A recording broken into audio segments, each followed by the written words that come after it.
अनंत विचार न्यूजमध्ये आपले स्वागत। मनसेची महायुतीच्या उमेदवाराच्या प्रचारासाठी जाहीर सभा। दिनांक 9 एप्रिल रोजी गुढीपाडव्याच्या दिवशी महाराष्ट्र नवनिर्माण सेनेचे अध्यक्ष माननीय राजसाहेब ठाकरे यांनी या देशाचे नेते माननीय नरेंद्रजी मोदी साहेब ह्या देशाचे तिसऱ्यांदा पंतप्रधान व्हावेत यासाठी महाराष्ट्र नवनिर्माण सेनेचा या ठिकाणी बिनशर्त विनाअट त्या ठिकाणी पाठिंबा दिलेला आहे। आणि हा पाठिंबा देताना माननीय राजसाहेबांनी मोदी साहेबांकडून काही अपेक्षा व्यक्त केल्या होत्या। त्या अपेक्षा अशा आहेत की आपल्या महाराष्ट्राची जी मातृभाषा मराठी आहे या मराठी भाषेला अभिजात भाषेचा दर्जा मिळावा। छत्रपती शिवाजी महाराजांचं स्मारक जे अरबी समुद्रामध्ये प्रस्तावित आहे ते स्मारक ताबडतोब त्या ठिकाणी उभं करण्यात यावं। त्याचबरोबर महाराष्ट्रात छत्रपती शिवाजी महाराजांनी जे गडकिल्ले बांधले त्या सर्व गडकिल्ल्यांचं संवर्धन या सरकारकडून व्हावं। त्याचबरोबर या महाराष्ट्रातील मराठी तरुण आणि तरुणींना त्या ठिकाणी रोजगार मिळाला पाहिजे, उद्योग मिळाला पाहिजे, काम मिळालं पाहिजे अशा माफक अपेक्षा माननीय राजसाहेबांनी त्या ठिकाणी व्यक्त केल्या होत्या।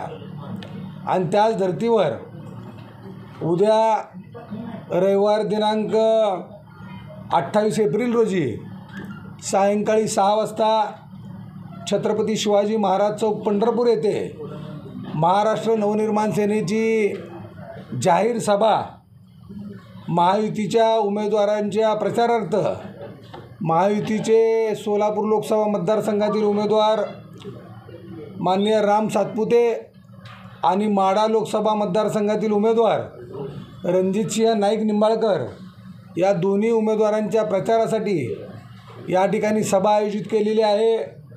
या सभेसाठी मार्गदर्शन करण्यासाठी महाराष्ट्र राज्याचे आरोग्य आणि कुटुंब कल्याण मंत्री तानाजीराव सावंत साहेब त्याचबरोबर या ठिकाणी या सभेला संबोधित करण्यासाठी विविध मान्यवर या ठिकाणी उपस्थित राहणार आहेत। आपल्या माध्यमातून मी पंढरपूर शहर तालुक्यातील या लोकसभा मतदारसंघातील सर्व वडीलधारी मंडळी, तरुण मित्र, माता भगिनी या सर्वांना आवाहन करतो आहे की आपण या सर्वांनी महाराष्ट्र नवनिर्माण सेनेनं आयोजित केलेल्या या सभेस आपण सर्वांनी उपस्थित राहावे। बापू, आपण आता सांगितले की विनाअट राज ठाकरेंनी मान्यता पाठिंबा दिला आहे, पण गतवेळी राज ठाकरेंनीच भाजपच्या विरोधात प्रचार केला होता।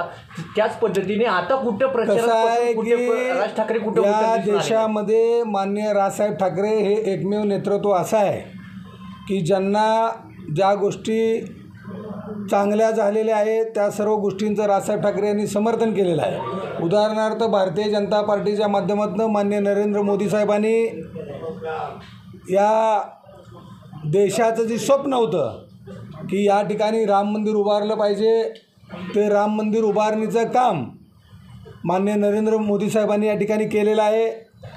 370 असेल, NRC असेल किंवा 3 तलाक असेल, या सर्व गोष्टींचं अतिशय चांगल्या प्रकारचं त्या ठिकाणी सोडवणूक माननीय नरेंद्रजी मोदी साहेबांनी केलेली आहे।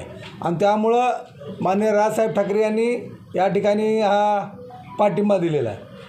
ते कुठे प्रचार करताना दिसून आले नाही आहेत, कुठे त्यांचे गेले नाही। या ठिकाणी माननीय राजसाहेब ठाकरे यांच्या आदेशानुसार संपूर्ण महाराष्ट्रामध्ये सगळ्या लोकसभा मतदारसंघामध्ये महाराष्ट्र नवनिर्माण सेनेचे आमचे सर्व कार्यकर्ते, पदाधिकारी, महाराष्ट्र सैनिक, आमचे सर्व सहकारी या ठिकाणी 24 तास त्या ठिकाणी प्रचारामध्ये सहभागी होऊन महाराष्ट्र राज्यातील सर्व ठिकाणचे महायुतीचे उमेदवार निवडून आणण्यासाठी त्या ठिकाणी प्रयत्न करत आहेत। उद्या जो मेळावा घेत आहे त्याच्यामध्ये उमेदवार उपस्थित राहणार आहेत। उद्याच्या मेळाव्यामध्ये या ठिकाणी उमेदवारासहित विविध मान्यवर त्या ठिकाणी या सभेला उपस्थित राहणार आहेत।